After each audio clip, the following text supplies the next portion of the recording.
Ohayo gozaimasu. Ohayo gozaimasu. Gozaimasu. And welcome to We Be Simpin'. What, episode 5? No, we're episode 5. Episode 5. Yeah? Nice. Episode 5. Oh. Another day. Another podcast. I'm Connor. I'm Taylor. And how are you doing? I'm good. How are you? I'm good. I gamed too hard and I have a blood vessel popped in my eye. Yeah. You were like, dang, it looked wickedly cool. Nah, it looks like you should take a break from screens for a day. Well, I got stuff to do. But I could rest my eyes a couple minutes. Maybe take a nap. You'll be fine. I could take a nap, yeah. I'm just a little tired. Played too much games last night. All day yesterday. Most of the day, yes. Most of the day. I had a good night. Goodness, you have no other obligations. Yet, like this podcast, we've been playing Clair Obscur. Yeah, like every other day or. Yeah, I don't want to like make you bored on it, but I'm not. I know you're not. I know you're not bored, but such a good game. It is a good game. And I really enjoyed it. Might be my game of the year at this point. Oh, it absolutely deserves it. I can't stop playing that game.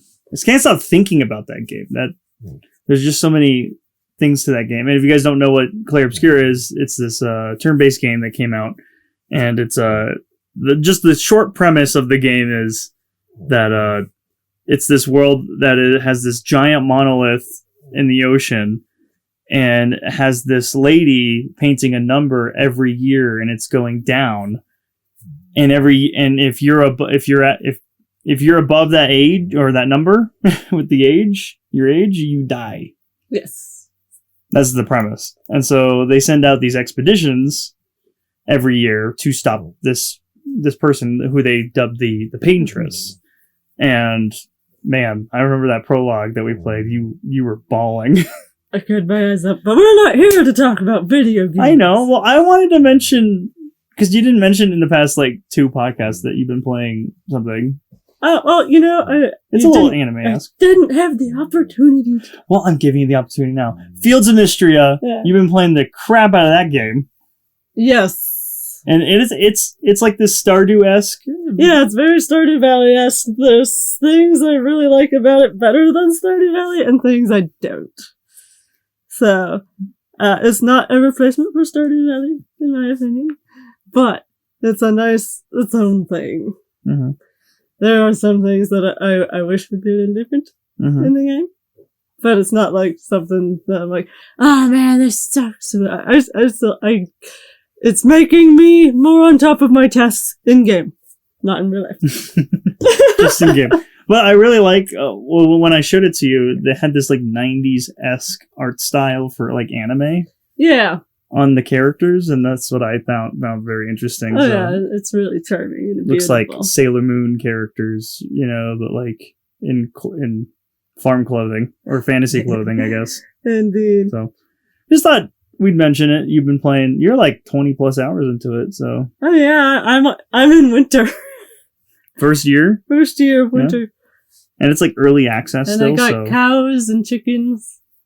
You can name your cows and chickens. Yeah. Do you remember your names? Okay. I think I named one of the cows Boo. Like a ghost Boo. Like Moo, but Boo. Yeah. I think I might have even named one Moo. You should do it backwards, Oom. Oom. Oom. That'd be funny. I don't know. But you're enjoying the game. Yes, I'm loving the game. And I just thought I'd mention it because you've been playing it for the past couple weeks, so. Probably a month or a little more now. Was that Lucy? That was Lucy. What the hell? I think my hair tickled her. I didn't know Lucy was behind you. But, just things that we're doing, in our day-to-day lives. Yeah. Playing Clair Obscur and Fields of Mystery. Check those games out if you guys haven't already. If you guys are interested, go check it out. Oh, yeah, absolutely. But we're here to talk about a really interesting topic today. Just that you want to bring it in? You want to bring it in hot? The villainous genre, if you want to go as far as to say. villainess is its own genre. It's its own genre. I feel like it's a subgenre. It does feel more like a subgenre of either like isekai or historical fantasies. Now, for those who don't know, and maybe you can give better context, what is a villainess genre? For those people that don't know. So it's quite often, I might have written down some points, but there must be a villainess, obviously, in the villainess genre. But it's not necessary for them to be the main character. But they quite usually are the main character. They must, or at least the main character must know what's going to happen to the villainess in order to change any fate, if they so desire. These are all criterias. These are criterias. It's usually like an isekai or based off of an otome game. Well, not a real otome game. Real otome games don't really do this. The only one that really does is probably My Next Life as a Villainess otome game, but that was inspired by the manga and the show. Let's go down that rabbit hole another time. It's either like they get transported into an otome game or novel, or it's just straight up a historical fantasy.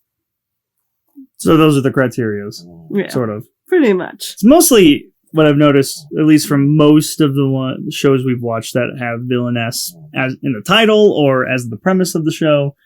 It's a lot of otome games. Oh yeah, that's visual very novels. heavily inspired by otome games. But like all the otome games I have played, I have not played very many. There's never been a villainess. Really? Yeah. So this is just like, This is like specific to like novels, mangas, and anime.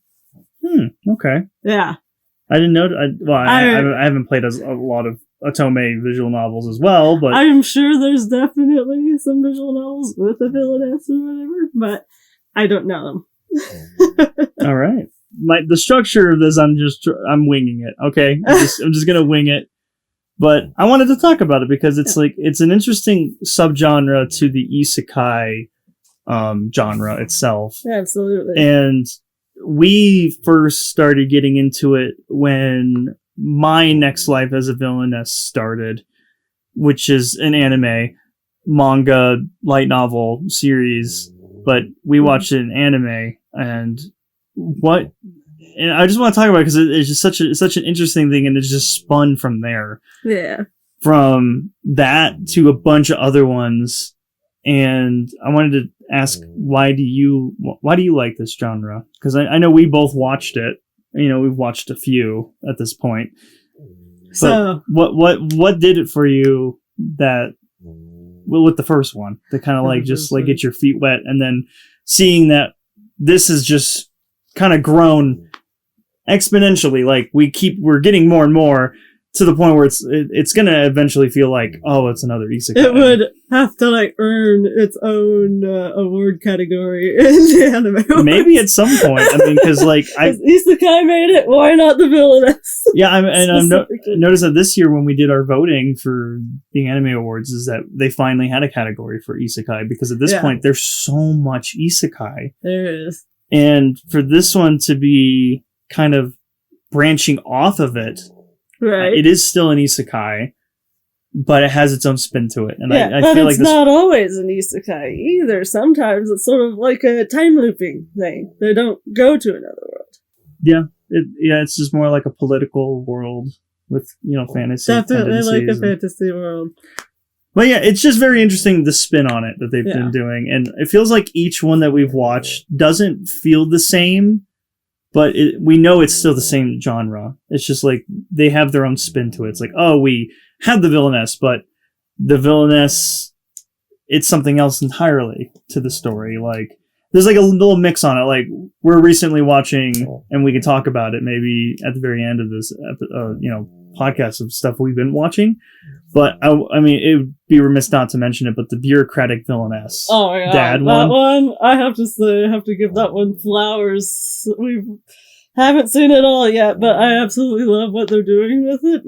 Where a dad gets reincarnated as a villainess in an otome game that his daughter's playing. Mm-hmm. And so he's kind of just recollecting some stuff, but also trying to keep the villainess route the same. He's not changing anything, but his parental instincts are the things that are taking over that he's not realizing. Right. And I really appreciate that because he's just like being this fatherly figure inside a woman. And it's so funny. And then everyone is falling for him.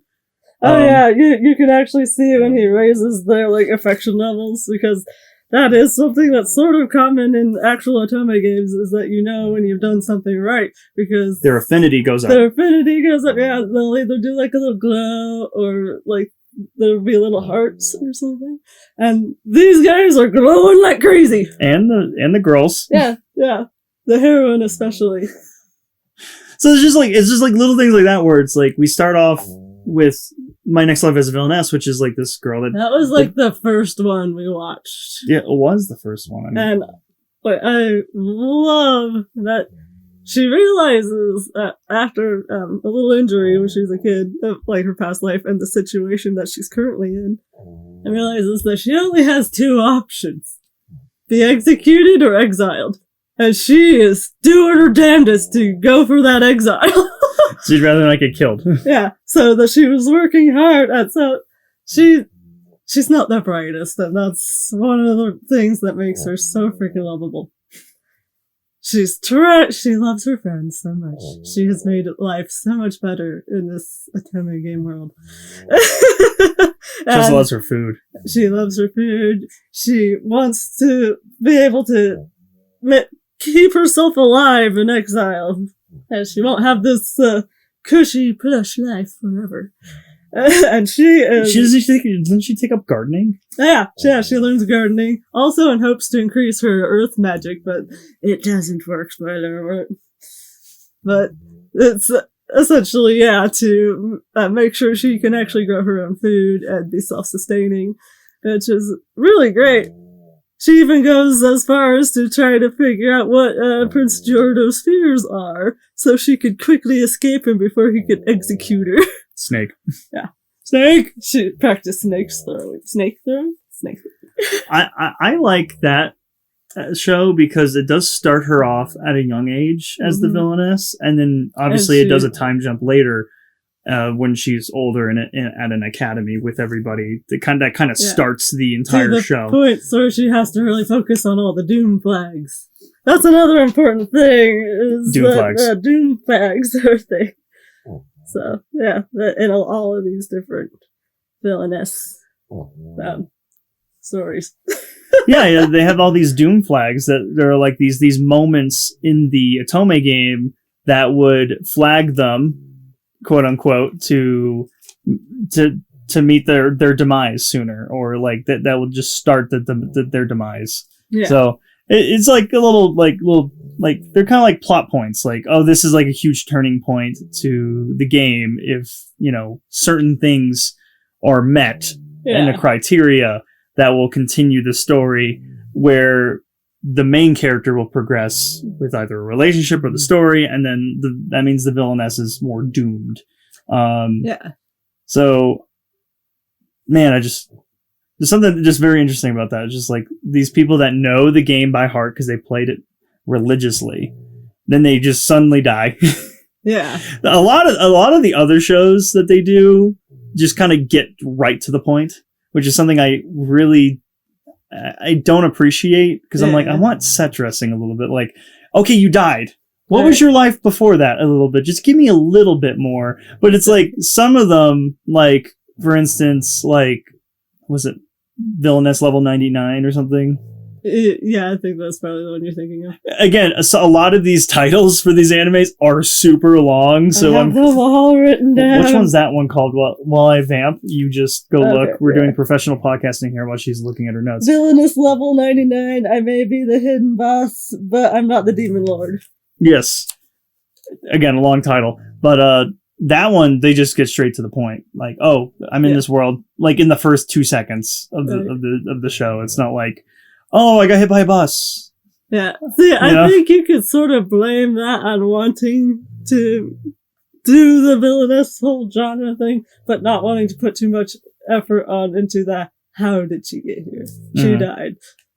I don't know. I just kind of like, because these people, they are not the villainess. They're their own person that's inside the villainess. Yeah. So that's something I really liked with the first show we ever watched, which is My Next Life as a Villainess, because one, it does start off on her becoming the villainess basically right off the bat, but we get sprinkles later on of her life previously and why she loved this game so much, why she knows this game so much, because of like the relationship she had in her past life. Yeah. And then how did she die too? You know, I just find that very interesting. At least sprinkling it in as opposed to... I really like how they did that. Yeah, I love that. And I like, these are people that are not the villainess. They're just people embodying the villainess. Right. And I just like, I want to get to know the person that's inside, not on the outside. Right? I feel like they get put into the villainess for maybe two reasons.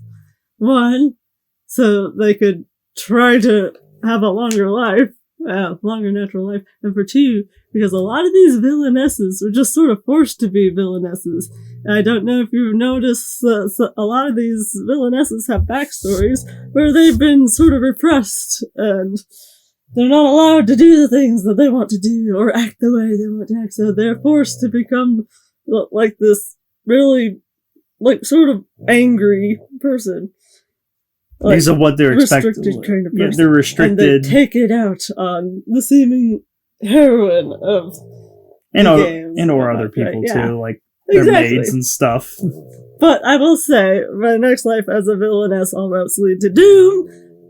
I don't think Katarina ever had a good thing about her before she became. She was just a spoiled brat. She was a spoiled brat, and she continued that way. But if you noticed, like in the bureaucrat one, he has the villainess's memories, which is great. And he saw that she had such an interest in what other people were doing and wanted to learn, and actually seemed quite nice.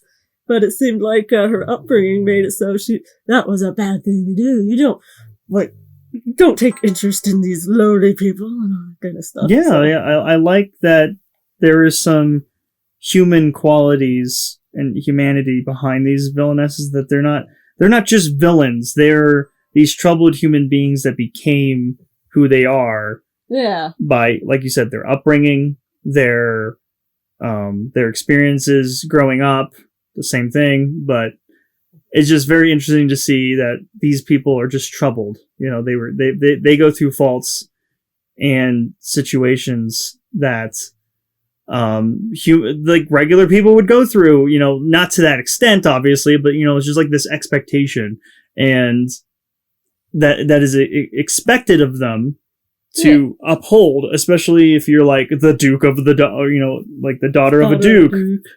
And it's quite often a daughter of a duke. It's usually like you're a high nobility thing. Yeah. It's like all about nobility on some of these. It's like, oh, you're a well-known family. You have to uphold, you know, the family legacy, and you know, you have to wed into the, you know, and marry a highly prince, I don't know, or something like that. And a lot of these are usually like people that are immediately already engaged with these they're usually, other people. Especially from childhood or even from the moment they're born, they're engaged to the crown prince. Mm-hmm. But I think that's another reason why they become the villainess, is because they were raised to be like, yeah, you are only supposed to serve His Majesty and provide an heir, nothing else. There's nothing else about you that's worth anything. So where do you want to go from here? Like, there's so many, and I thought we'd mention, I know you did your homework, you wrote down basically every single one. Yeah. And maybe we could like go through them all, explain why they're so good. And why they're even part of the genre. I feel like some of them might be like a little some of them are out from the list I read from you, because I was like, and some of them just have villainous in the title and has nothing to do about being a villainess. And I just find that a little irksome, but again. But they have the necessary tropes, aside from like villainess in at least one of the cases. Villainous. Love them or hate them, they are entertaining to watch. Mm-hmm. So I've got a list of anime here, but I will not Oh, okay. I changed that because I did include this one because it totally fits. Mm-hmm. But anyway, you just don't want to read what you wrote, or you just no, kind of skim through it? I'm skimming through it. So we're not going to be like we're sticking with anime for one thing. We're not really going to go into like manga that have not been adapted into anime that may be of the villainess or like other media. So if you have recommendations for stuff like that, please leave them in the comments. I would love to like check that out. But anyway, the first villainess anime, which we've already talked about, My Next Life as a Villainess, All Routes Lead to Doom. We follow around at 5 and Phantom, yeah. Having a stroke. We follow Katarina Clays, the main villainess of the Otome game Fortune Lover. One day, after an accident, a minor accident, mind you, she remembers her previous life as a Japanese otaku, who happened to play most of Fortune Lover in her past life, realizing that in her current life, she will either be executed or exiled, and works hard towards the latter option. All right, well, I know we did talk about My Next Life as a Villainess a little bit, but if there's anything else you want to throw into that other than the description, I mean, that was our first one that we've watched. So, I want to say, I adore this anime, but Katarina's not the brightest protagonist, which we've already talked about. Which does irk me a little bit. I'm like, she's such an airhead, and yes, that can be an endearing quality, charm. But for me, I'm just like, a lot of people are hitting on her or trying to make out with her, and she's like, she's oblivious. She's like, oh, I must have had a bug on my lip or something, or my neck. That's why there's a mark on my neck. This one scene where I forget the character's name, but I probably ship him the hardest with her. He puts her down on the bed, and he like kisses her or something on the neck. So there's like a little mark there. It's like, what, did he hickey her? But anyway, it was so sort of those things. She's like, oh yeah, like it must have been a bug. Again, she is just so... she's oblivious. I wish she was just a little bit aware. I wish she was more aware too. She's a teenager.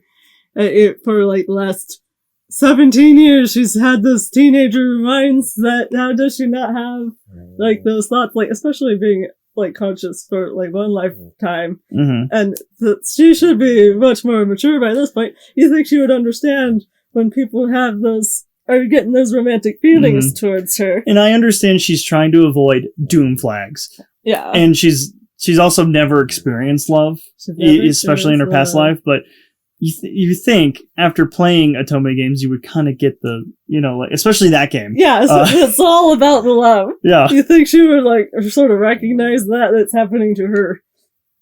Yeah. That's like my only gripe with the show, is that she's just too much of a blockhead. Right. And I wish she was a little bit more curved and round and smooth and with her surroundings. Yeah.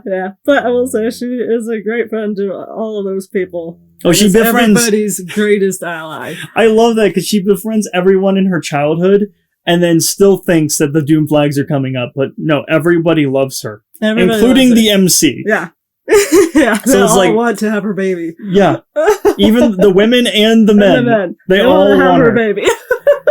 So it's just, it is funny. It's like the funniest thing is that she did all that work and doesn't even know that she did all that work. Right. By making the changes she did in her childhood to prevent, doom flags from, rising up and making sure she doesn't die or get exiled. Or I mean, I think she'd rather be exiled, but I just love that. And then again, she's oblivious to it, doesn't know what she's doing still. She's like, oh no, I didn't think she has no idea that she had all these people fall in love with her. She just still thinks they're just the same people. They're all just her friends. They're all just her friends. When she probably had no friends to begin with in the Otome game. So. Yeah, you don't work on friends in those kind of games. So, wait, anything else you want to say about My Next Life as a Villainess all around? I think we did pretty good, honestly. So let's carry on. Alright, Villainess level 99. I may be the hidden boss, but I'm not the demon lord. Alright, you list the description, because I really dig this one for its for what they did with the first episode, and I want to go into it after you're done, but a college girl in her previous life was reborn as a hidden villainess in an Otome RPG game, Yumiella. That's not the name of the game, that's the name of the villainess. Yeah. She wants a peaceful life, but the gamer in her takes hold and she grinds until her powers reach level 99. This is a great Villainess Anime, if you ask me. It throws you for a loop at the beginning, which you really love. I love it. At first, they had a whole different intro and everything made for it. It pulled a Monty Python on me. Yeah. I was like, are we watching the same show? I say my beef with it is that I think it moves a little too quickly. Mm-hmm. I haven't read the novels to see if it has a similar pace. But I will say one thing is that, like, I feel like she's really only the villainess because her parents pretty much abandoned her early on. They're like dukes and whatever. And even in school, she's like an outcast. It's because of her hair, right? Yeah, her hair's black, and that's a bad color in that world. And again, I know you mentioned it, but I really love that first episode. I really don't want to spoil it for those people that haven't watched it, but it just kind of, it throws you off. But it's so brilliant of the way they did it. It was at that point where we were wondering if we were watching the right anime. Right, yeah. So I love that concept. I really like the concept of her being an outcast just because of the way she looks. Yeah. Which I found very interesting. And I do like, again, they did this with My Next Life as a Villainess, but with level 99 Villainess, she grew up leveling up to 99 before she went to the academy where it will start the entire the game. So, or, the Otome game plot. So I just found that very interesting that they did set that up a little bit. Again, didn't mention any of her backstory. Yeah, again, they kind of just all we know is that she was a college student who died. But I really liked it. It was really cool, and I loved that the plot of the game was still going, regardless of the things that she did. Right, yeah. Like, it would still carry forward. It's like, we still have to tell the story. They felt like they had to do it. Some invisible force was making them play out a certain way, even though it didn't really make sense to. Yeah, and, like, made characters act strangely because there is a higher will, guiding it's like the story. In their coding. Yeah, and I thought it was really interesting. I was like, okay, that's really interesting. She can't stop this, or, no matter what she does, it's still going to happen and lead to this ending of the game. So I just found that very interesting. And I wanted to be as vague as possible because I'm like, the first episode sold me just because of the misdirect at the beginning. Oh yeah, that was great. At first, I remember you were like so unhappy until it finally did this. Yeah, and then you're like, oh my god, that was so clever. Because I thought at first I'm like, oh okay, we're just watching another Villainess show. Okay, and this is like the same this and this. This is the same stuff we've watched all along. But then they got creative with it with the first episode. I really feel like you gotta sell. And this is just me. You gotta sell me in 3 episodes. Yeah. If you can't sell me in 3 episodes, I'm not gonna stick with your show. Yeah. I'm giving it the three try, and if I'm not hooked, I'm gonna drop you. And I hardly do that. Yeah. You didn't even reach the 3 episode mark with Akame got killed, but that's a completely different topic. That's a different topic. I have so many other thoughts about Akame got killed that I can say in a different podcast. But that first episode hooked me, and usually a lot of first episodes do hook me. And but I notice a lot of in anime, it takes 2 to 3 to kind of give you this is the plot, this is what you're in for. Mm-hmm. Let's show you the rest, and you're buckle up. Yeah. And so that first episode kind of took us on a ride, and I wasn't expecting the ride to go that way. And I really, really love that. So, is there anything else you want to say about Villainess level 99? No, I'm good. How about you? I'm good. Yeah. I wanted to be vague as possible because I want people to experience that. But check that one out. That one's a good one. Next one? I'm the villainess, so I'm taming the final boss. Suddenly realizing that she is a villainess in an Otome game doomed to die, Eileen decides to change her destiny by wooing the Demon King. and develops feelings for him in the process. I like that one. See, and again, I know I specified at the beginning, but I really like how creative they're getting with these villainess shows. Yeah. Like, you have, like you said, with like the first one that we watched, to level 99, where she is this, obviously in the title, hidden boss. Right. But this one specifically, she knows she's the villainess because they even start her off. She dies from like cancer or something. That's not a spoiler. That's like the one? This is like the first like minute or two where she's dying on a bed and she's playing the game right? like on a Nintendo Switch, you know, quote unquote. Can't say it's a Nintendo Switch, but she's playing on like a handheld console. Yeah. And she's playing the game and then she dies because Right. she's like, she even has like that. What I assume she had cancer because again they don't specify, but she's wearing like the cancer. She's wearing the garb, the garb of like what you would wear if you lost all your hair and stuff.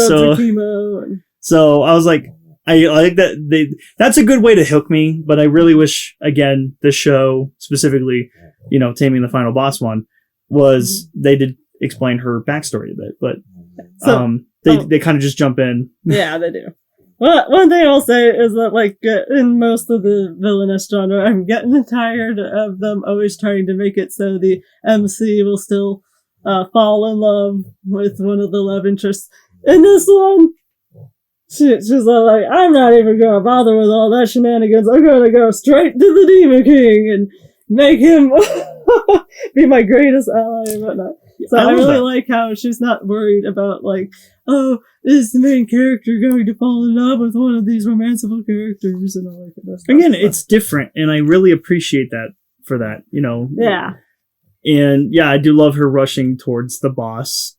Yeah. And then she goes like straight to him. Basically falling in love with him and then him falling in love with her slowly too. So it's kind of like a Beauty and the Beast kind of thing, you know? It's like that. It's like, ooh, I love that. I will say the biggest con with this one is that it moves so fast. Oh yeah, I forgot. If I thought the last anime moved quickly, this one moves 20 times faster. I forgot that. Yes, like halfway through. And then like 12 episodes and you get a bazillion different little plots. That they could have fit in as a second season. Yeah. They totally could have stretched it out to probably even be 4 seasons, if you ask me, to make the story even more interesting. So, I don't know. It is based off of a light novel, so maybe it moves that quickly in the light novel too. I don't know. That one was way fast. I agree. That one like went by like breakneck speed. It's like, ugh. Yeah. But I enjoyed it nonetheless because it was different from a villainess. Yeah. So, yeah, I don't really have that much to say other than I really like them switching it up and her going after the... It's a good one. In the title, it says it, you know. If you're interested, check it out. All right, next one. All right, next one. I'm in love with the villainess. Oh, I love this one. Overworked office worker Hashire wakes up one day as Ray Taylor, the heroine of her favorite dating game called Revolution. But instead of winning over the romanceable characters, Ray is obsessed with the villainess. It is a cute Yuri that deals with mature themes. I really love this one. Again, I do like Yuri. Right? Yeah, I know that you love Boy Love the most. Oh yeah, but I love Yuri. I could enjoy good Yuri. But did you like this one as a Yuri? Oh yeah. I loved how it dealt with like being queer and homophobism. That's something I really appreciated for this anime specifically. Is like they actually talk about it, right? And it's something that like gets glossed over a lot in media, but anime especially is glossed over. But for them to address the queer in the room is very interesting, and them talking about it being like, okay, so you like girls, tell me about that, you know, talk to me about it. Like it was so like some of her friends, like one of her friends mentions it, and I was like, this is such a like it's serious, the serious topic that I just didn't think anime would ever acknowledge. That I really, really appreciated. But again, it's the same with like Taming the Final Boss, but like she goes straight for the villainess, and the villainess is still like the villainess. But she She's was acting. obsessed with the villainess before she even ever got reincarnated. I know, which I thought that was really funny. Yeah. And then she just is dotting on her all the time. And I love that the villainess is just the villainess. She's acting like the villainess. She's trying to push people away. But then again, you get to find out about her backstory and everything, and like why she's so troubled, why she is like, you know, the expectations in this high society. And you wouldn't know that if it wasn't for Ray Taylor cozying up to her all the time. And breaking those walls. Yeah. So I do love that.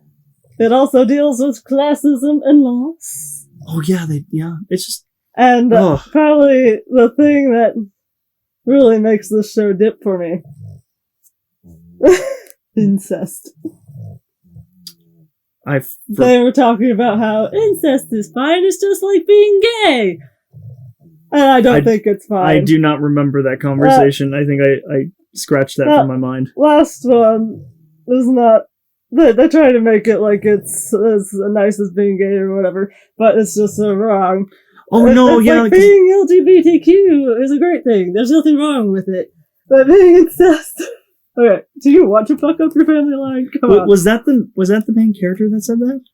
She was totally fine with them because there's like a brother and sister. Okay, yes, I remember the brother and sister, yes. Yeah, they're incest, and Ray Taylor didn't bat an eye. She's like, it's just like being gay.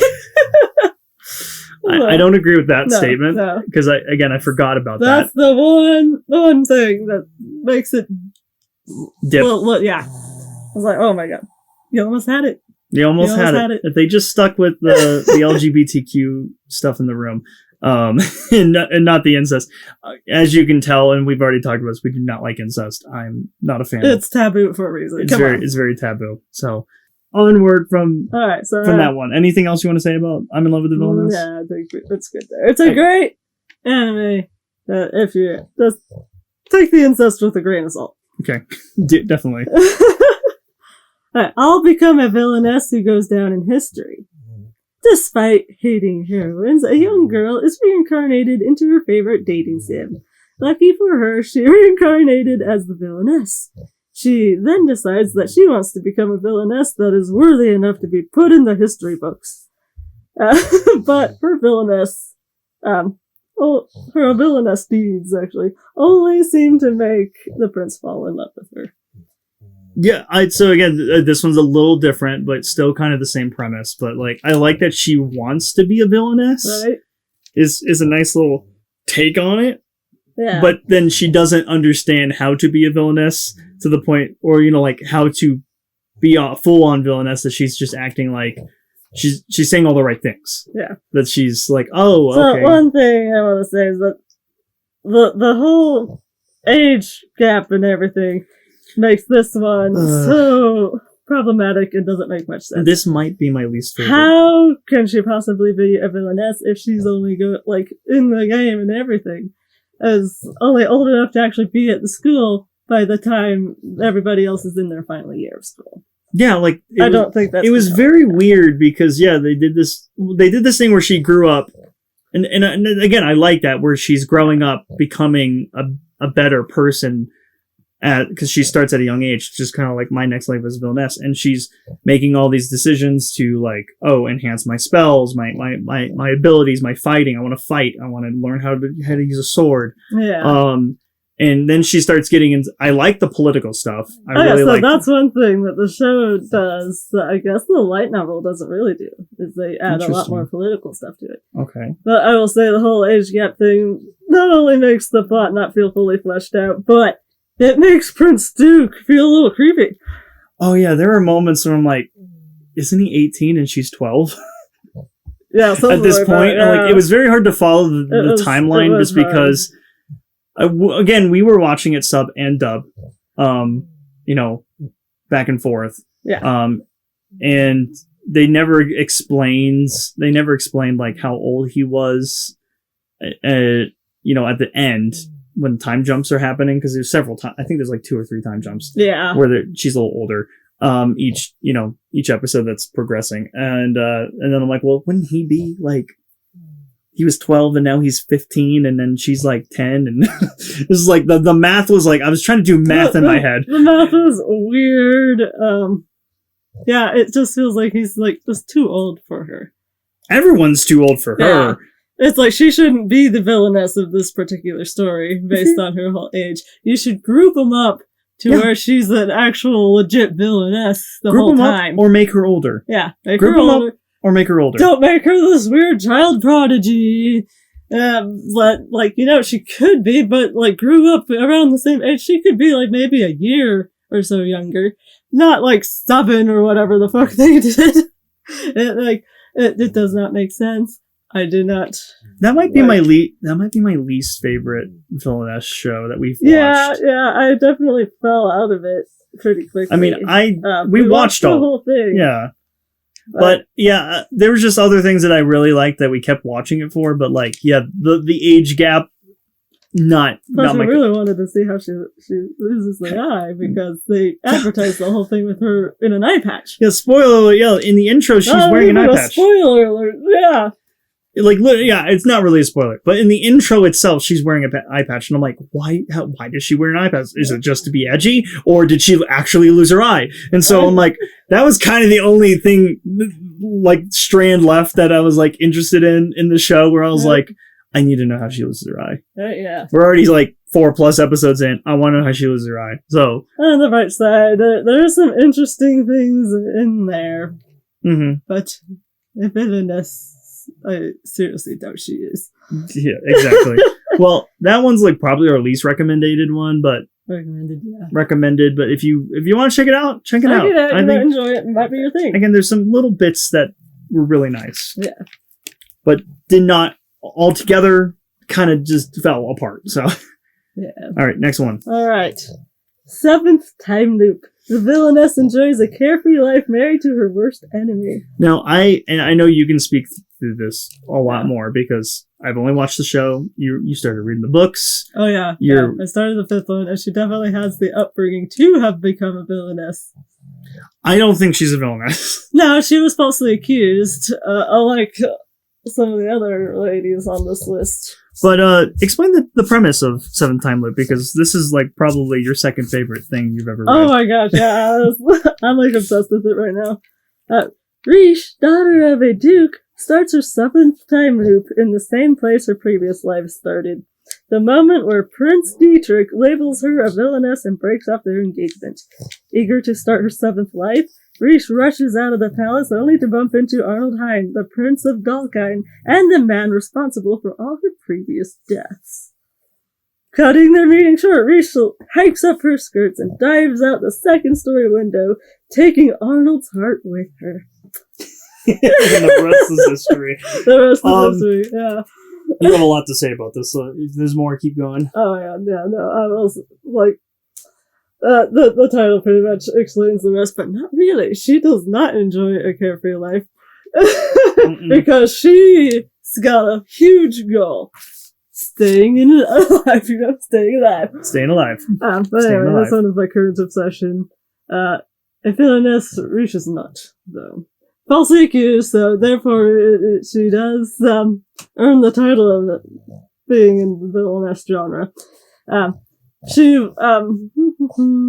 The whole villainess thing was a minor part though, so that's why I think it's a little harder to believe that she is a villainess. Yeah, the show doesn't really. I mean, what I've watched of the show. Obviously, you can speak towards the books. Obviously, and you have.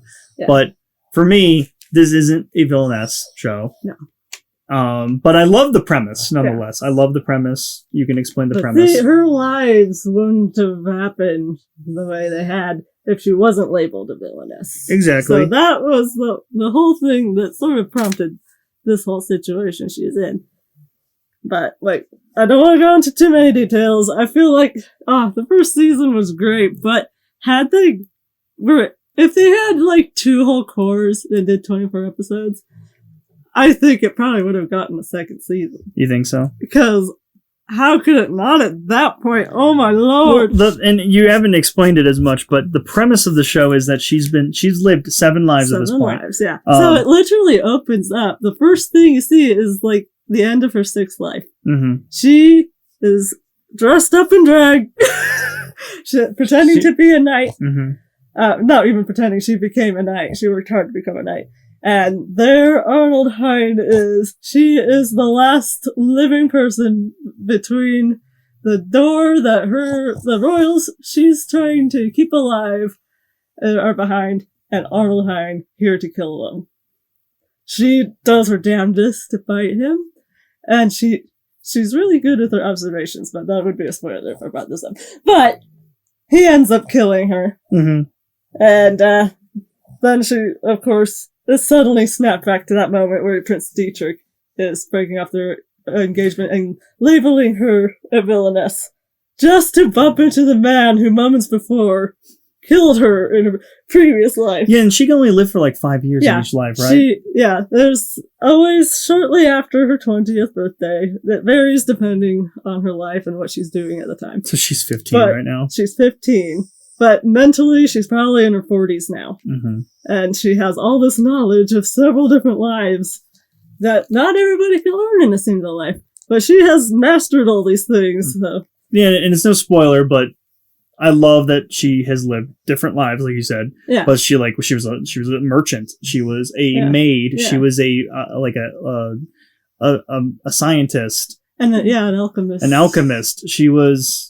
So it's like she's done a bunch of stuff in each life to try to change her fate. Yeah. And she I do love that. All that knowledge she's accumulated. I love that. And then she uses it in her 7th life where she's like, I'm done. I just want a carefree life. She wants to make it past 20. Yeah. And obviously. Hopefully into old age. Hopefully. But yeah, I like that. But I still don't think it's a villainess, even though you're right. It has all the requirements, and it's very different. It's already in this world. It's not like she's getting isekai. She just keeps getting. She's like time looping. She's time looping, obviously, as the title says. So it is a little bit different for a villainess show, and villainess is in the title, so we had to acknowledge it at least. And I know you wanted to acknowledge it because you love this show, series, light novel, manga so much. So the fate of everything is still up in the air. Mm-hmm. Yeah, because like I think what we go through in the show is like at least 3 months. Not even actually. Like maybe weeks. So we in the show probably get through maybe a month. Only a month. Yeah. Wow. Maybe a little more. Okay. But see, they're due to be like married, I think, in 3 months from that moment he proposes to her in the first episode. And I'm on the 5th book, and they are a couple weeks away from it now. But that's 5 books over like 3 months. Jeez. Yeah. That's a crazy. lot of shit happens, and it's amazing. And all the stuff happening early on is, you would think would be unbelievable, but it makes so much sense at the same time, because everybody's preparing for the wedding. There's so many people coming and whatnot. Mm-hmm. And Rish is just concerned about trying to stop whatever plans Arnold has. And she can't even read him. Oh, yeah. Like a book. You know, it's like he's a mystery. He's an enigma. Yes. The inner machinations of his mind are of an enigma. Yeah. But yeah, I like it. I wish there was more, maybe another anime adaptation so they can, another season or something. I would love that. Because it sounds like there's plenty of room for more stuff. So. Oh yeah, they could probably, if they stick with the 12 episode things, they could probably get out like 2 more seasons. Well, anything else you want to say about it? Nah. You all good? Yeah. Okay, well that was 7th Time Loop. Villainess wants to live a carefree life. There you go. Now, this next one is a true villainess story. Mm-hmm. Dr. Elise, the royal lady with the lamp. An evil empress who was executed in her first life was reincarnated in modern South Korea and decides to learn medicine and save lives.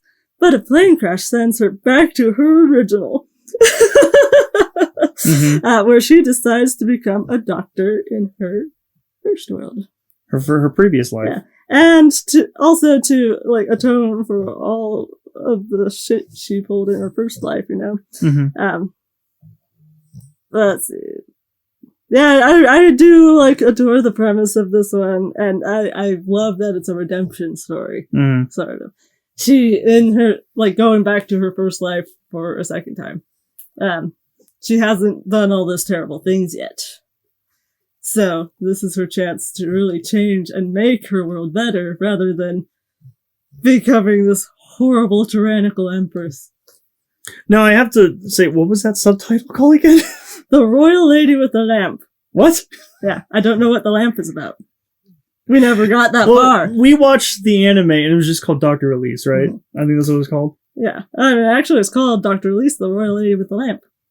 As the anime? As the anime. I did not clock that subtitle. I was wondering what the lamp was, and they never did anything with the lamp. But I guess it may be in the web novel, because it's not even a light novel, a printed thing yet. It's just a web novel. I love this. I love the little spin on it because, yeah, she was villainess, then she gets reincarnated, then she goes back to her life. That's literally like in the first 5 minutes of I know, so it's not a spoiler. So. And that's the plot of the story. But I do like that. It's like a redemption arc of what this villainess has done with her first life being a complete villainess. Oh, yeah. Like a full-on villainess, did all these bad things, and then she had to learn in her second life all the trouble, like being in this new world.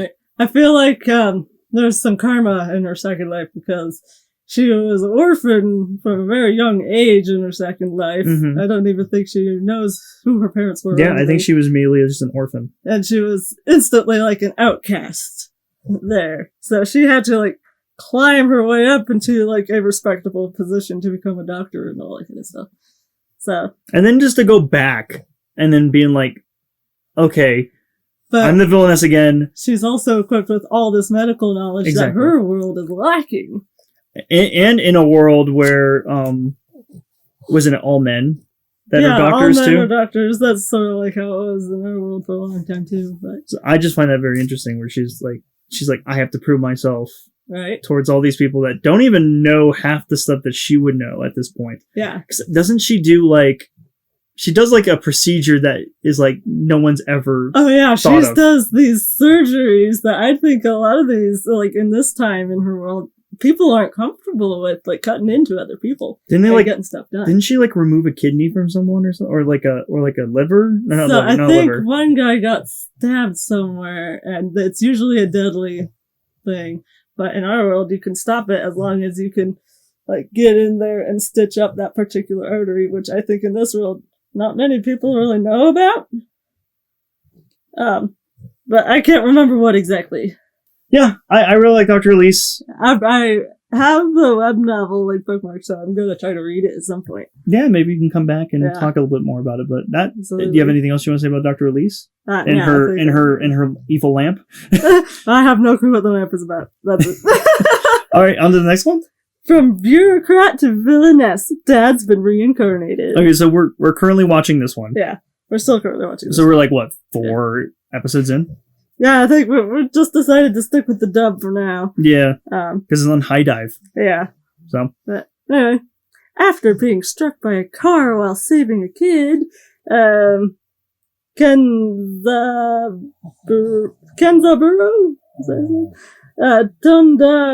Tonda Bayashi finds himself reincarnated as the villainess in his daughter's favorite video game, Magical Academy Love and Beast.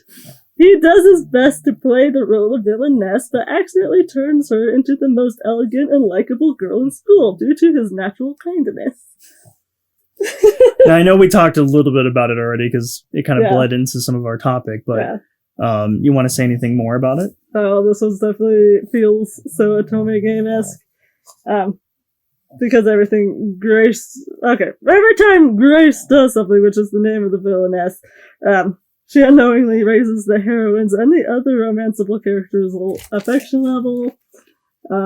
Let's see... He has all of the memories. We talked about all of this. Yeah, I really like that. Like, he has all the memories of her whole life up to the point when she... where he starts at. So I just find that very interesting. It's like way different because one, he wouldn't know anything about this world. He wouldn't know anything about the characters. I just find that that's like really good information from him. Yeah. Especially for someone who's never played the game other than through hearing it from his daughter. So I just found that I was like, oh, that's really, really interesting and probably very useful for him going forward while he is reincarnated as this villainess. Yeah. I do love that his inner monologue is him, like the male voice, But then obviously when he speaks, it's obviously like very elegant. It's a different actress. Right. It's an actress playing it at that point. So it's like there's two voices that are doing this role, and I really like that. Sort of like with Rudius and Mushoku Tensei. Oh yeah, like Rudius does that too, where you have his previous life in his head, but what he's talking about out and about is his natural kid voice as a fucking parent.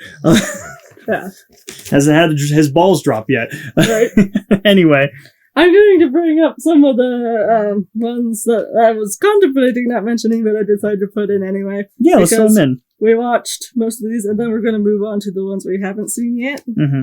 So, anyway, first one is called Trapped in a Dating Sim. The world of Otome game is tough for mobs. I like that one. There is somewhat of a villainous quality to it, but it is more of an isekai. It's an isekai. He got transported. Okay, listen to this. In this one, we follow our male protagonist, who after completing an Otome game for his sister, he dies and is reincarnated into said game as Leon. It's like an NPC. Right? Like he's a non-character that is like part of the story. He tries to live an uneventful life, but things don't go as planned. And you know what? He ends up sort of saving the villainess. And the MC. And the MC, yeah. Because it changes quite a bit where the MC is getting bullied. Yeah. And not even by the villainess. Yeah. Yeah. So I just find that very interesting. So there's a villainess. I mean, it has all those required tropes to be a villainess anime. But I think what makes a villainess is that you are the villainess. Yeah, but he still helped with the villainess fate. So it's it feels more like an isekai, but it has those tropes of a villainess isekai. So I like that one. That's a good one. I highly recommend watching that one, especially dubbed was really funny. It feels like a lot of people had a lot of free reign to say whatever they wanted. It did feel a bit like that. Which just makes it even funnier that they didn't half-ass it or anything, but it just feels like it's really funny that especially the main character that plays Leon, great actor that does that voice, but man, it looks like he had a lot of fun just doing what he wanted with that role. So yeah, carry on. So this next one I'm gonna bring up, I really didn't want to add it in the whole villainous genre, but apparently there is a villainess in there somewhere, and it's on everybody else's list. Okay. So, why Raeliana ended up at the Duke's mansion. See, I don't consider that a villainess. She's more of a murder victim in the world, in both worlds. Okay, so it starts off with Rinko. Sorry, I misread my handwriting. She is murdered in the real world, only to reincarnate as Raeliana, a wealthy character in a novel, who is murdered by her fiancé.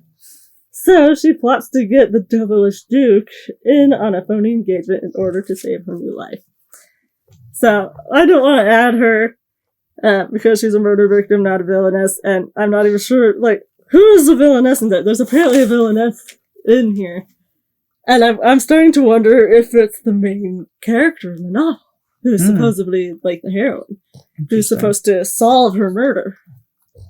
But things are playing out differently. The heroine doesn't seem to know Raeliana in this. Yeah, so. I think they briefly mention her by the end of the first season. Yeah. Which is not a spoiler, I don't think, but it's just because this is all about Raeliana, not the MC. But I really, and again, I don't consider this a villainess, but I really like the differences on this one just because it's not an Otome game. Yeah, it's not a video game whatsoever. It's a novel that she read that she loves, and that her becoming this person that is fated to die, and her trying to use the knowledge of what she read from that book to prevent her death. I feel like that's a really cool twist on it. But again, if she was a villainess, I would wholeheartedly agree that this would be part of that list. But I don't think that. Yeah. So, but if people are adding it to the list, it would be we would be remiss not to mention it at least. So I really like the show. I like the show and what we watched, and I have some of the manhwa for it already, and I haven't started reading it yet. So, any more? Now we're moving on to the stuff we haven't seen yet. This one is also a maybe mention, and then we'll move on to the rest of the villainess. Sounds good. The Magical Revolution of the Reincarnated Princess and the Genius Young Lady. Stripped of her engagement and reputation in traditional villainess fashion, Euphilia is extended a helping hand by Anistia, who has a plan to restore her good name. I hear this one is a Yuri. I'm down for that. We should watch that. And I hear it has some excellent action scenes, but it gets a little weird by the end. How weird are we talking? I wouldn't say Darling in the Bronx weird, but still a little strange. All right. Well, that's one we haven't watched. Yeah. So we don't really have a lot to say on it other than what the premise is, but that's another maybe. And we might watch that at some point and maybe go back to that one. Where was that one on? Is that on Crunchyroll or High Dive? It has to be on one or the other. Okay. This next one I really want to watch. Okay. Endo and Kobayashi Live, the latest on Tsundere Villainess Lays-A-Lot. Isn't that one on High Dive? Or Crunchyroll, I don't remember. Okay. Broadcasting Club members Ato Endo and Shihono Kobayashi decide to play the Otome game, a magical romance. This is on High Dive. I looked it up. Okay. That follows the protagonist, Fiene, who battles the villainess Lays-A-Lot. Lays-A-Lot? I don't know how to pronounce her name. But, to their surprise, the prince can hear them speaking and believes that they are gods. See, I like that premise of two people playing a game, right? An Otome game, and for some reason somebody can hear them. I just think that's kind of funny. And again, we haven't watched that one yet. I know that one's on High Dive because I think we looked it up. Yeah, and really like that premise. It sounds like it's gonna be a comedy. Yeah, it sounds like it's gonna be a bit of comedy, but I hear their commentary and whatnot helps the prince to sort of change the villainess's fate. Interesting. Okay. Well, that's a really cool premise. I like that one. So, and that one's already out, I believe, on High Dive. When I looked it up, so it's all out. So might do a follow up on that at some point in the future. But all right, what's the next one? The most heretical last boss queen. One day, 8-year-old Pride Royal Ivy regains her memories from her past life and realizes she is the antagonist in a Otome game called Our Ray of Light. Not wanting to become a sadistic, monstrous, and callous queen and final boss of the game, Pride uses her knowledge of the game to become a benevolent queen. To me, this one sounds pretty run-of-the-mill, but I will still watch it.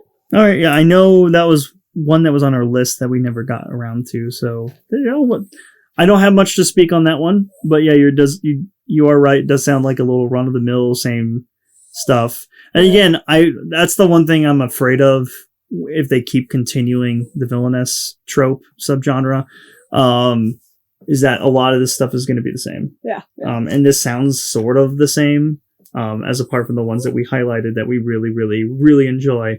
So yeah, might have to do a follow up on that one too. I have to. Next one, Game World Reincarnation. This one's porn, so if you want to find out more. Can we just? This is porn. Yeah, this is porn. We actually watched this one, and again, they're only 4 minutes per episode out of 8, and I was just interested just because you said it was very, very ecchi, and I didn't realize how ecchi until we watched it online, because you can't watch it. Well, you can watch it on YouTube, but it is very censored to the point where it's oh, you're going to need a subscription to this. You could also get it digitally on Amazon, but it's also censored, so you wouldn't see anything. It's what's the point? Yeah. Yeah. So, we watched it. It's porn. I'm going to move on from that. Yeah, enough said. Wasn't really a lot of plot other than the porn. Plot was the porn, okay? The plot was the porn. Carry on. Alright. Tear Moon Empire. This is one I really was interested in. Yeah, I'm surprised we haven't watched it yet. Sorry. I'm interested too. Mia dies at age 20 via guillotine by a rebellion. She wakes up 8 years in the past with a second chance. Haunted by her memories, she desires to rebuild an empire and tries to become a selfless leader. I like that one where that was the premise that really sold me that we didn't get to watching sooner. Right. But I love the fact that it kind of feels a little bit like Dr. Elise after us watching Dr. Elise, but like her dying and then sort of getting a second chance at this. Like, oh, let me do something different here. Right. Obviously, I'm going to die in this set amount of time. I need to do different things and change my ways. Yeah. Kind of feels like a redemption villainess thing. I really like that. Absolutely. And that's what we need a little bit more of is the redemption. They've done shit and now they're trying to fix it. Yeah, I like that as a different kind of trope with the villainess, rather than somebody it's becoming not like a villainess. Brand new person just suddenly in that body. This is someone that is the villainess, and I want to know more about this person rather than somebody. Right. And again, I've said it already, but I really want to know who the person is that is inside this villainess that is becoming the villainess in these tropes, rather than just gloss over it and okay, now I'm the villainess. I'm going to try to save the world or, save my fate. But let me get to know the person. Right. Why are you in this predicament? That's why I liked My Next Life as a Villainess. I liked some of the other ones that you mentioned, but really, really like that we get to know what the villainess is, what their troubles were, why they got into that predicament, how can they stop it, how can they become a better person, redemption. That's why I really like Dr. Elise. Oh, yeah. Is that she had to learn that the hard way. But anyway, that one's a really good one. Tear Moon Empire? Tear Moon Empire. That one's on Crunchyroll. Okay. I know that one's on Crunchyroll. Yeah. Next one? Okay, the next one is a bit of a curveball. More curveball than porn? It's not porn. So it's not your typical villainess anime. Saga of Tanya the Evil. A Japanese businessman reincarnates as a little girl who fights on the front lines of a war in a fantasy world. Tanya is stubborn and cold-hearted, like in her first life, and finds herself constantly being tested on the front lines, even though she longs for an easy, cushy life. I wasn't sure about this one at first, but after reading the synopsis for it, I was like, oh man, I want to check this one out now, because this person is being a villainess. He's just straight up being a villainess? Yeah. That gets reincarnated? He's not trying to make the world better. He's just being a villainess. He's a villainess. I like the little spin on that just because it's a lot of these other ones that we've noticed is oh, I need to stop my fate. Right, yeah. From dying or, getting exiled or whatever. This person totally wants an easy, cushy life, but... And it's kind of villainess going down in history. They do terrible things to get there.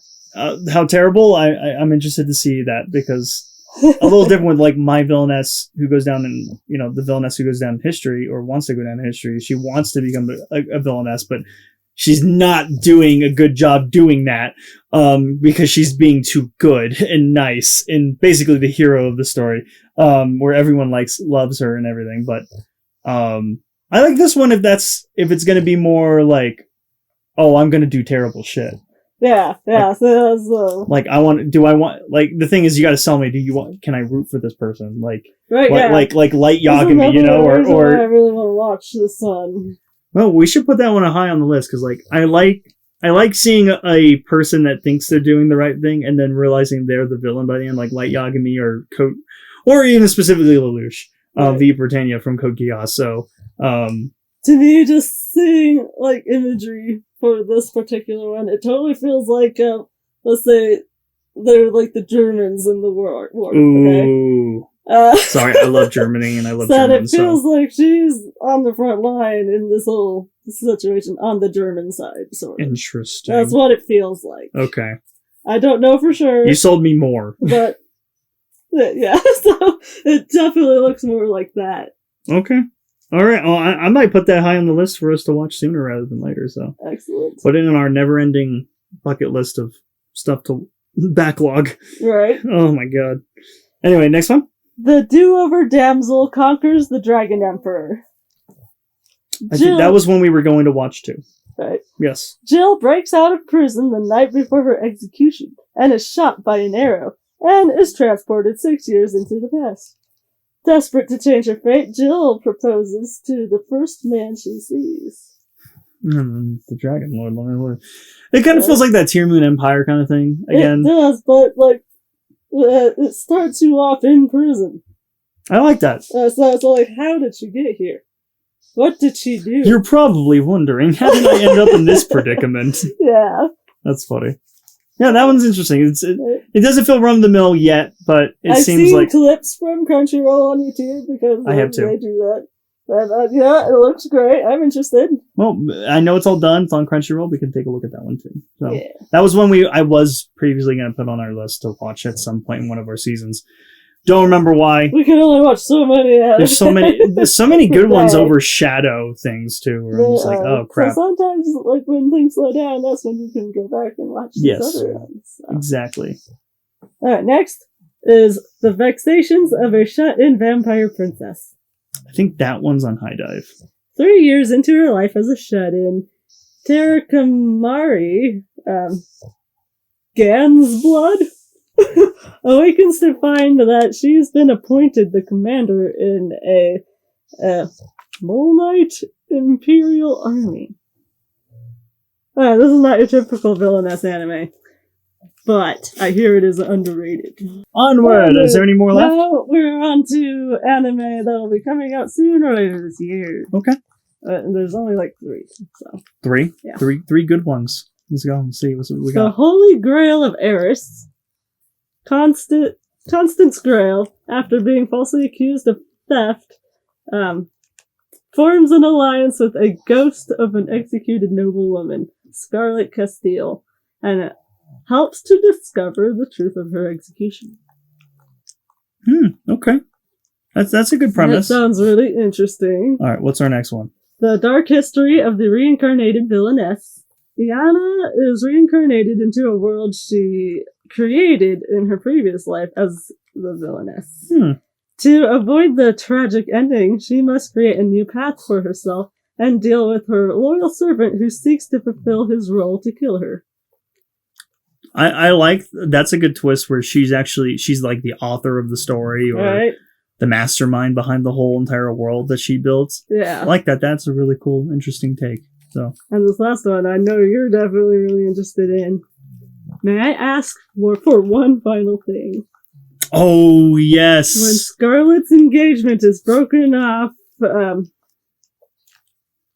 due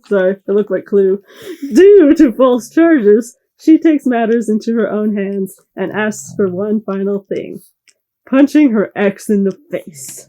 Yeah, we watched a trailer for that, like a teaser, because it's coming out, I think, in the fall of 2025. That one will probably be something we'll mention when we get to that fall lineup. To see that. But yeah, that one's really funny. That seems like a funny anime. So yeah, it looks like it won't just be funny, but it looks like it's going to be a bit actiony and intense. I'm fine with that. Yeah. So is that that was it? That's everything? That was everything. Well, up to this point, there may be more. I'm sure there's some we missed, and if there is any, please let us know down in the comments below. You know. Yeah. But man, that was good. That's a good list. There's some really good ones, and I really like talking about the villainous subgenre of isekai. We both kind of got into it together, and then we've just kind of grown attached to it as. My choice? The next life as a villainess? I think it was your choice. Because we take turns picking shows to watch. Yeah, we do this. We do this thing where we choose a different anime. One that either you've watched and I haven't, or vice versa. And it's just nice that we get to experience these new animes together. And then this opened up a floodgate for us of other ones that we watched and put on our list and carried on with that as a trope. So I just really like that. So it's nice to find things like this. And it is. I know we would have probably found it sooner, but I think I love that my next life of the villainess is kind of like the high for me. Yeah. It's like, that's what pretty much started this whole thing. It is. And it just feels like nothing can compete with that one in my eyes. Yeah. But it has everything in it. All the others sort of emulate it. Yeah, I think Next Life really does have everything you need in a villainess genre. And then you're right. Everyone else mimics it, imitates it, but puts their own spin to it, which I really give them credit for. At least some of the ones that we mentioned that we really, really love. I just feel like they're very creative and twisting it a little bit to me. Like, this is still sort of the same thing, but here's a little twist to it. And I really appreciate that for, like, level 99 Villainess. I really liked I'm in love with the Villainess. I'm trying to think. That's been reincarnated. Dr. Elise is such a really interesting premise. I mean, oh yeah, so it's like really great. And again, these could a lot more coming up. In the future could be another run of the mill. Like, oh, here's just another one you can just put on, and it's the same kind of premise. But I'm glad that at least right now where we're at in this subgenre is that they're getting creative. Mm-hmm. How far can they get with that? We'll see. And it's probably going to be run of the mill soon enough. Oh, absolutely. Just like how Isekai has been. But it's nice seeing the creativity and the things that they're trying differently to make it at least appealing. Yeah. In a subgenre. Really interesting. I really like the villainess genre. Let us know down below what your guys' favorite one is. I think that's a great, topic, and you guys can chime in. We have our email, webeSimpin@gmail. Is it all lowercase? It's all lowercase. I have it down in the description below. You guys will see it. It's in the show notes. You can't remember. It's in the show notes. I think it's weebesimpinpod@gmail.com. Okay. And it will be down in the description below. And also, I did want to, celebrate that we're on Spotify now. Oh, yay! At the time of this recording, we're already got our first episode out. Yes. So that's been really nice, really, really fun. Our first our first Simps and everything. And I already had it all ready to go with Spotify, so I'll leave it down in the description if you guys want to check us out on Spotify podcast service. And we're also still on YouTube, so we're on 2 things right now. And if you guys want to see us on more, let us know. If you guys want us on Apple Podcasts, Amazon Music, maybe. I don't know. I can't think of any other podcast services on the top of my head, but if there's any more that you guys would request, I can look into it and we can get that going. But I think Spotify is pretty well known enough where people can, download us through there. So yeah. I think before we leave, do we want to talk about what we've been watching? We watched so much stuff, but maybe we should highlight one big thing. All right, what you think? I'm thinking Rose of Versailles. Rose of Versailles. I know we mentioned it at the beginning of the podcast, but I want to do a segment where we just talk about anime that we haven't mentioned or are still watching, and I feel like this is a big one for us because we just watched the movie about 2 days ago. It came out on the 30th of April. This is a well-known series. It's a 1970s book, and then shortly after became a 1979 really old anime. I say 79, it's old. It is old, but it's so, its 40s. Yeah, it's just so interesting to see that. But then they made this MAPPA, who is one of my favorite studios, has made a movie with Netflix for the Rose of Versailles, and it's just like a 2-hour kind of condensed version of the Rose of Versailles story. And this is our first time ever watching Rose of Versailles or any content of Rose of Versailles, and I've always known that it's a well-regarded anime from the late 70s, early 80s, and also a really popular book. So us going in with the movie, I was, I didn't realize it's a musical. Yeah, that threw me off a bit. That did throw me off. At least I don't know how that is portraying towards the other content of the series, but I think that's just maybe by choice of the movie, maybe. Yeah. I think. Yeah, because you can only squeeze so much into 2 hours. Exactly. Yeah. And they definitely tried to give you information with those musical montages. Yeah, musical montages.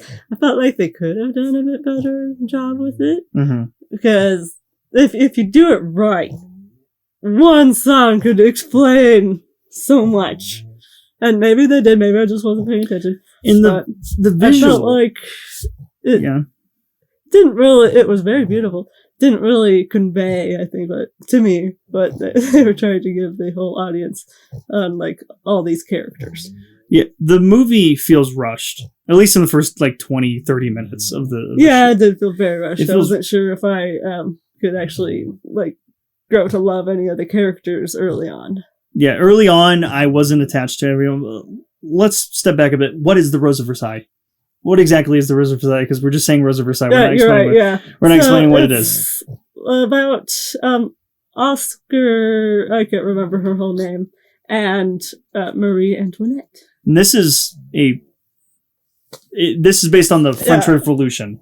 We could easily call this a bit of a historical fantasy because Oscar is just a fictional character. As Marie Antoinette is actually a real character.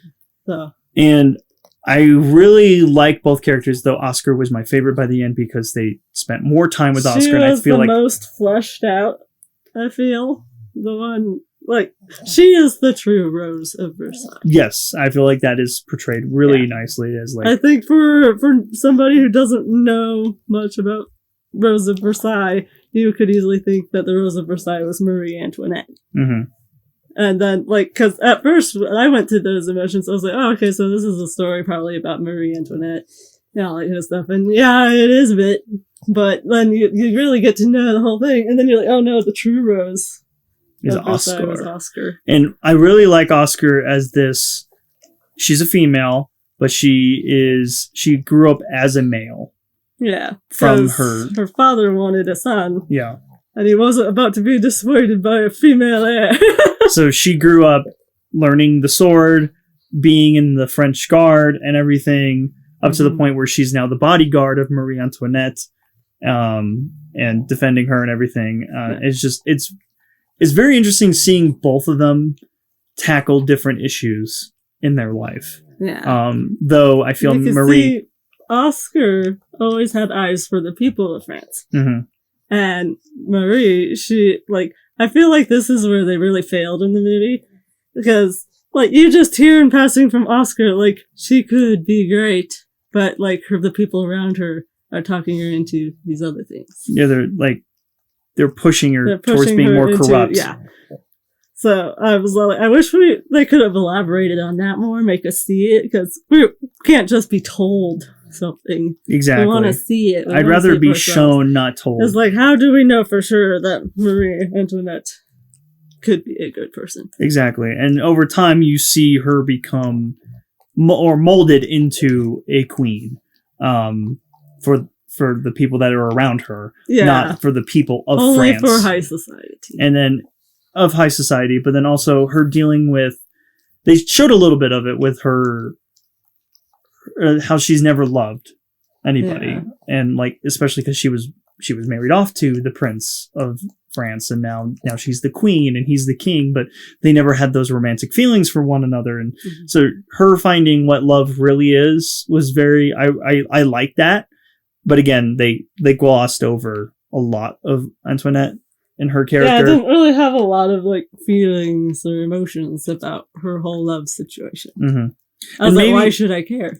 And maybe the show does it better, and the book, because the show is hopefully be a lot more. The show is 40 episodes. Yeah. So for 40 episodes, I'm sure they convey a lot more, because I think what I heard is that Marie Antoinette, it takes 9 or 10 episodes to become the Queen of France in the show, rather than 20 minutes. So that feels a lot more time to get to know her. Exactly. So it feels like this is a fan service movie. For people that have watched Rose of Versailles, and it looks beautiful. It looks jaw-droppingly beautiful with the setting of France and everything around the Rococo era of France, with 18th century. Just it's very beautiful. Mappa did a great job with it on that front. I did love all the care. I really loved Oscar. Yeah. And her dealing with, what's expected of her and what she grew up with, being being raised as a boy. And then the society of the whole entire French Guard being male, and them accepting her being a woman in the French Guard is just very interesting. That's a battle in its own right. It's a battle in its own right. And you see that. And then her trying to find out if, does she deserve to be to find love and stuff is very interesting. Can she even be womanly? Yeah. Can she be a woman after knowing what it is to be a man this whole time, and looking like one, or dressing the part, but then she has this beautiful face, long hair. She's so beautiful. She's so strong, and I really loved the movie's great, and it makes me want to go back. To me, it feels like the Cliff Notes version. That's what you said. Off air, and I wholeheartedly agree. Right.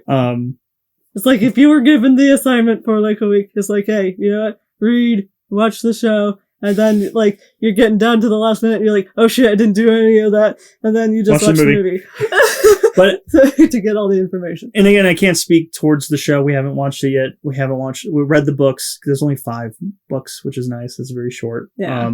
But we might 5 volumes, sorry. But we might dive into that. Maybe there'll be a separate podcast. I would love to. I would love to talk about about the Rose of Versailles. Maybe we get all the books, watch the show. Books are beautiful. I would love to have this. All right. Well, that was our pick. I really wanted to mention that. Do I recommend watching the movie first? If you really want to experience what this show or the series is, it's not the worst. I don't think it's like the best starting place unless you're like, I want to see what it's about before I really dive into it. Then sure, that could be the perfect thing for you. But if you want, maybe start with the show or read the book, the manga, the volumes, the 5 of them. That would probably be our recommendation because I think that's what we're going to do. Yeah. And maybe we'll make an entire podcast dedicated to the Rose of Versailles.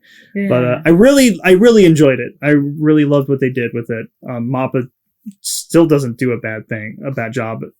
But story-wise, very rushed. Definitely rushed. That's probably my only critique on it. Yeah. But again, how do you do 2 hours of something that beloved, with 40 episodes of a series and 5 books? I feel like the story they crammed into that 2 hours will feel much more fleshed out over like 40 episodes, especially since they're all around a half hour each episode. And it might make me appreciate the movie more after we watch it. It's like, I see what they did and how they had to condense it down more, and maybe I'll have a greater appreciation for it. But at the moment, it's a great movie for a very beloved franchise that has probably better stuff from the past. But it's nice to see it glow up on it. Oh yeah, because it looks beautiful, fucking beautiful. But yeah, that's the Rose of Versailles. We watched on Netflix. It's only on Netflix. Yeah, highly recommend watching it. But that is a podcast. That is a podcast. Let's turn off the podcast, get reincarnated as a villainess, and yes, or however it goes. And you'll see us in some sort of Otome game world. Maybe one day. One day you'll spot us. Thank you guys so much for watching, listening, whatever, Yeah. All that jazz. And we'll see you guys for the next episode of We Be Simple. Because we be simple. They will not. Well, bye. Bye bye.